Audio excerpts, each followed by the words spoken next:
back to that race report, though, commissioned in the wake of the Black Lives Matter protests, there is no evidence, as you say, according to that report, that Britain is institutionally racist, but some forms of overt racism do still remain.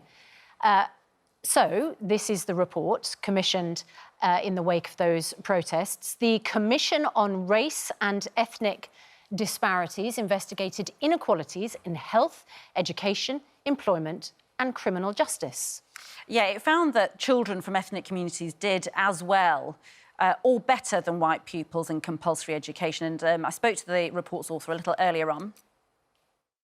We're not denying the reality of racism. It does exist. But there are historic mistrust issues that are there in communities. And I think that's a big burden.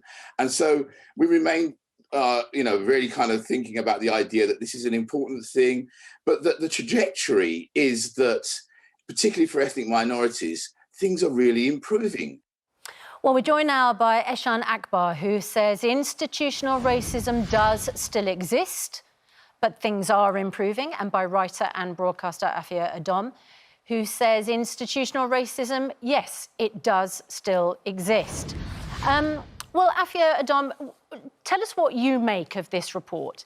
It is really important in the wake of what we have seen in the last year, in the wake of the Black Lives Matter protests, in the wake of continuing accusations about structural racism at all levels in British society. What conclusions does this report come to that you think are helpful? Well, I think I have a few issues with this report. I think, first of all, the fact that Tony Sewell was appointed to bring together this report in the first place was problematic for me, because he is someone who has given out anti-gay thoughts in the past. He's made homophobic comments in the past. He's also someone that is long denied, despite research done by people like the Equality Trust, that institutional racism doesn't exist. So of course he wasn't going to find it in But this let's report. talk about the report itself. I think there are some positives there. I mean, it was good to see that pupils from Black African backgrounds do excellently at school. But then the problem is that when they're moving on to higher educational institutions, when they're moving on to universities, they still have problems with applications, with getting into those universities. So yes, you can do extremely well at school, but if you're not going to move on to higher education and not going to get into those top 1% universities, then it's kind of wasted.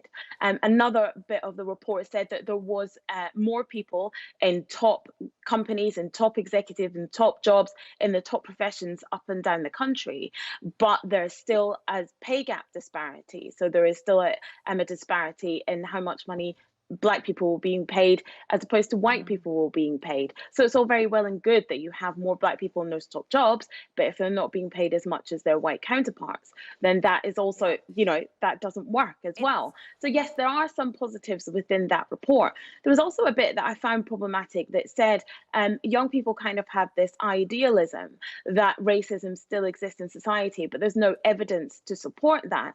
Now, I think that it was it's institutional racism rather than the report racism. definitely says racism exists, for sure. Yeah.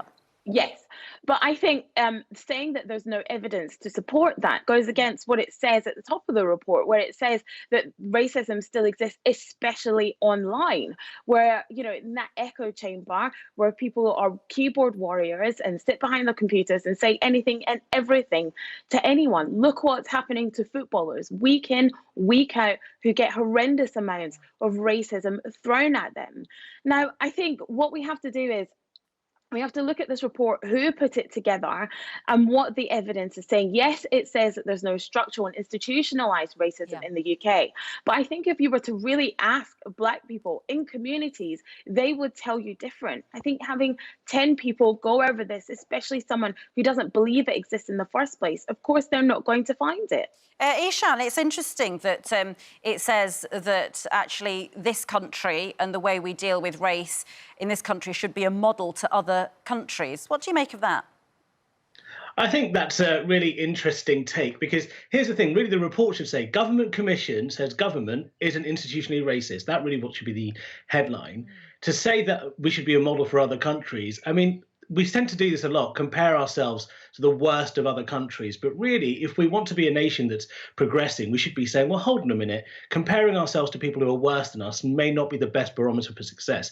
We shouldn't give ourselves that much leeway. Actually, we should be a country that exemplifies a lack of racism and institutional racism.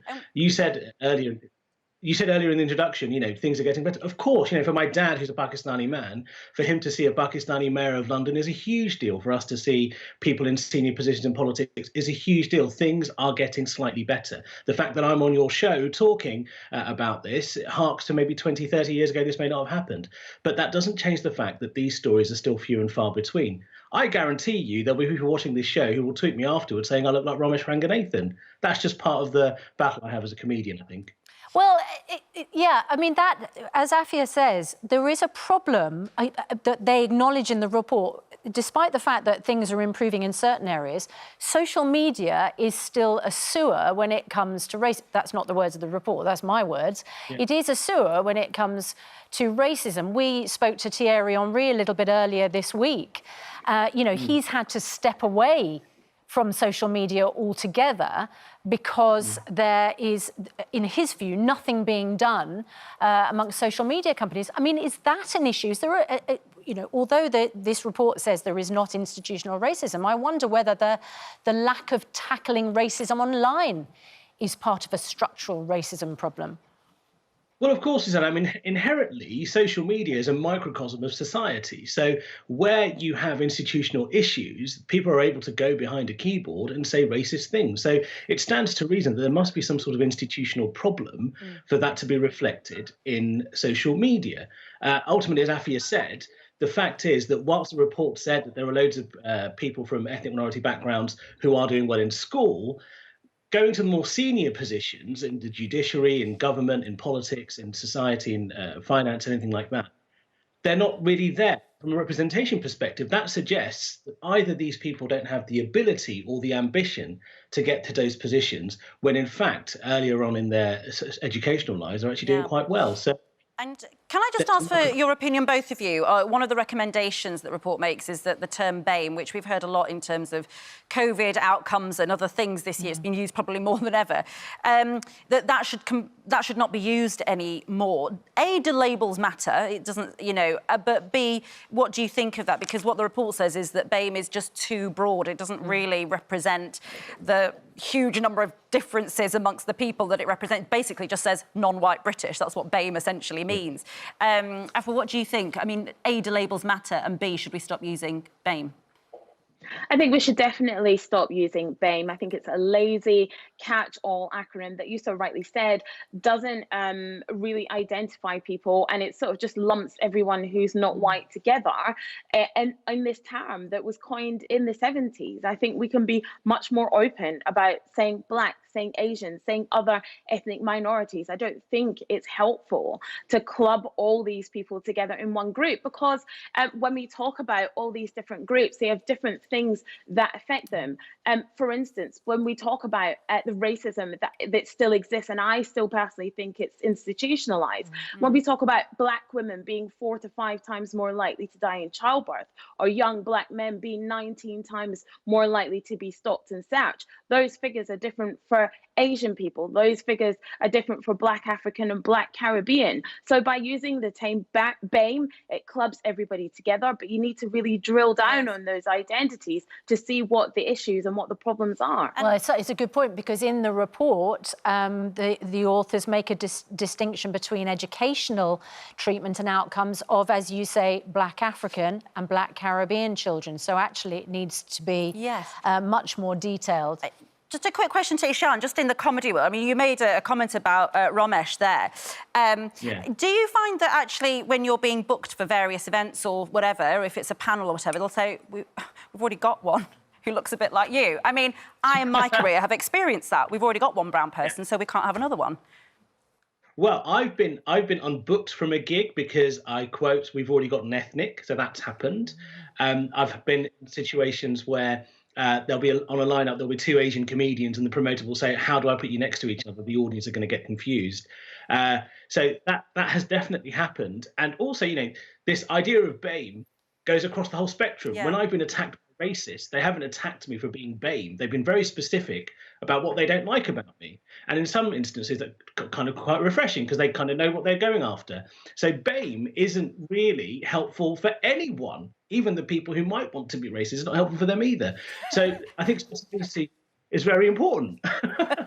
Well, how embracing of you to embrace all people in your willingness to have the better labels for racists. Well done, you. That's very funny. Thank you so much, both of you. Good to talk to you both this morning. About that. Yep.